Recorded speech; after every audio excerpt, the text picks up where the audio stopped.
It's the radio guy, Dr. Mike Prince. Welcome to another episode of the Mike Prince Show. You can follow me on Twitter at the Mike Prince Show. The YouTube channel is the Open Mic Broadcast Network. We do have a website. It is obnradio.com. And don't forget, if you have a smart device, you want to keep up with the latest episodes, simply say, hey, play the latest episode of the Mike Prince Show. And just like that, you will have everything you need. With all that being said, let us jump right into today's episode. Well, the table is set. The location has been determined. Jackson State will host Southern University for the SWAC football championship, and it should be a rather interesting matchup. Eric Dooley and Deion Sanders meeting up for consecutive seasons.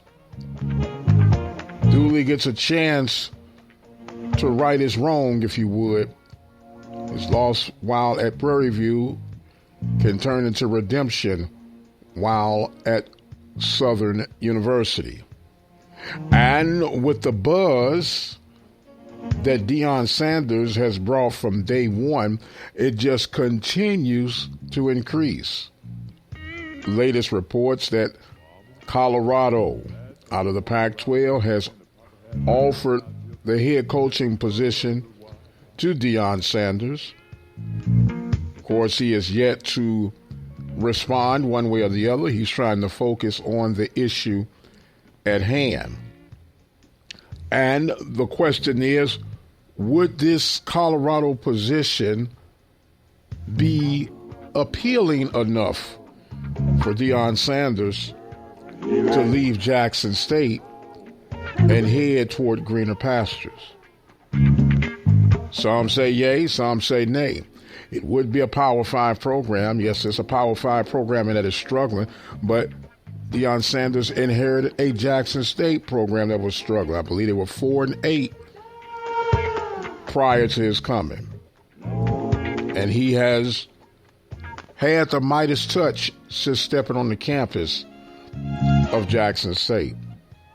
We'll keep a close monitor to see exactly how things unfold. Meanwhile, speaking of things that have unfolded, the Prairie View football program, after its inaugural season under Coach Bubba McDowell, what have we learned? Where was improvement? Where was there a need of improvement? I had a chance to kind of go back and calculate and reevaluate some things as the season has come to a conclusion with Southern's victory over Grambling this past weekend. And although the destiny was not achieved, the one that got away, that will be one that will stay heavy on the hearts and minds of PV Nation. But when we get past that, what can we really hold our hats on under Coach Bubba McDowell and the Prairie View Panthers? I am going to have to look at both sides of the coin, and I'll start off with the good. Whether we acknowledge it or not, I believe there was a slight improvement with the discipline area of the program, in particular when we're talking about penalties. There was a pretty good improvement from my vantage point. Still got some things to improve on, but still some pretty good improvement in that area. I thought the defense, believe it or not, played rather solid throughout the entire year. Made some adjustments. You did have some games here and there where they couldn't get the tight enough grip to hold things down, but that happens throughout the course of a season. Even teams that go undefeated have some games where they didn't play their best, but just found a way to win that game. And I think the defense is going to be probably one of the biggest gaps to fill, because that was the heaviest hit as far as senior leadership for this season's program. But this too shall pass. You'll find a way to work that out and figure it out as well. So with the defense having its good thing, we talked about the discipline. We got to acknowledge that special teams was pretty solid for the most part in the first half of the season in particular, but it was consistent, let's say, solid play on the special teams unit. Okay? I think the energy was okay at times. Okay at times. But they'll get that part worked out.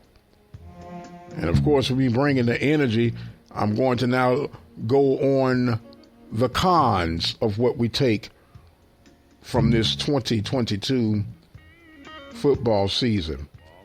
And the first con is some people, well, I won't even call this a con. I'll put this one as the midway point. Some people like, some people don't like. But from my observations, Coach Bubba McDowell is not a micromanager. I personally happen to like that. He assigns his coaches the positions and the flexibility that they need to run their units, to be associated with its offense, defense, special team, O-line, D-line, defensive back, running backs, quarterback. He assigns his teams whatever they need, and he lets them operate. I love that. A lot of people don't like that. They say, well, if you're the head coach, you ought to go in here, and if it ain't running right, you ought to snatch the reins because it all falls back on you. I do understand that. But when you empower people to do their jobs, you empower them to be the very best that they can be, because mind you, hopefully somewhere down this bloodline, someone coming from your tree might end up as a head coach. So you want to empower them how to handle the responsibilities, how to put together planning, how to put together nutritional, whatever it is that they need to help their part of the puzzle become that more solid. I like that. Some people don't. So I put that as the mid point, which will lead me to the con section now. How is that? We have seen from day one the lack of adjustments to be made, whether it's during the game, at the halftime. Adjustments have not been as fast or as often needed from my bird's eye view. Throughout the course of talking with Bubba from the season, I think he would speak those same sentiments. Another thing we talked about a little bit in the pros, the energy. It was such a roller coaster ride up and down emotionally, getting guys up, trying to keep them up and this, that, and the other. If we're going to be a D1 program, and I do understand we're dealing with people have emotions, people have good days, people have bad days. But if we're going to deal with people and on a Division I level, whether it's FCS, FBS, I shouldn't have to motivate you all the time to go out and do something that you say you love doing. That's just me. I could be off. So the energy was kind of a roller coaster.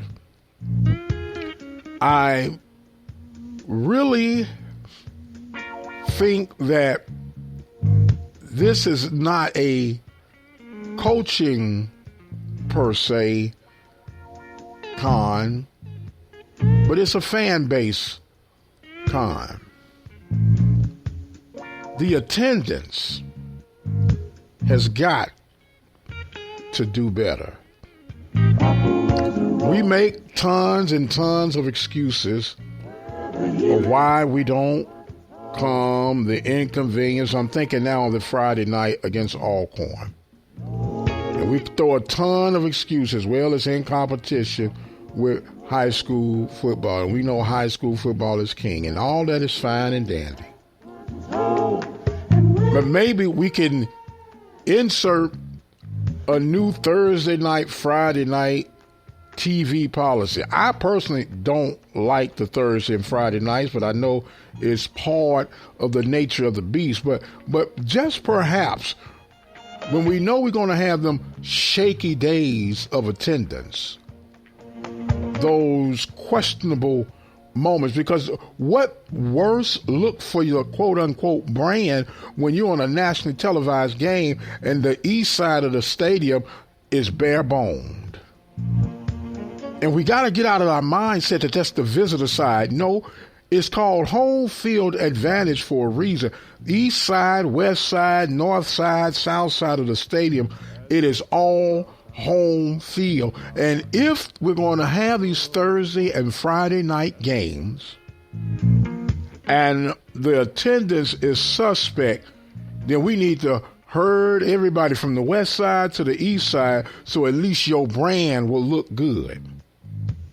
Maybe, just maybe, we ought to have the student sections, the band, and a little sliver of a portion for any visitors that would dare to come, all on the east side. So at least when you have your TV games, you can have your fraternity sorority section, you can have your student body section, you can have your band section, you can have your team athletic section, your baseball team, softball team, all that. Everybody on the east side, let your alumni, reserved season ticket holders, all them on the west side, because who gonna have the most energy anyway? It's gonna be the youngsters. So why not adjust it accordingly? But whatever the case may be, we can look at the things that didn't work, that went wrong for this season.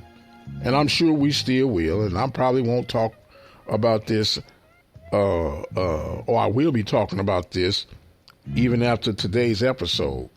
But at least we got something to start working with. I'm just saying. I'm going to get off my soapbox for a moment today, but something we should really think about. I have a weekly session with Coach Pettaway where we give our grades each week for the performance. And I have my letter grade for the football season, but I'm going to hold it until I get with Coach Pettaway. So be sure to check us out throughout the course of the week. I'm going to exit stage left. I am the radio guy, Dr. Mike Prince. Thanking you guys so much. Don't forget, follow me on Twitter at The Mike Prince Show. The YouTube channel is the Open Mic Broadcast Network, and our website, obnradio.com. And until the next time, you guys be blessed. We'll see you on the other side.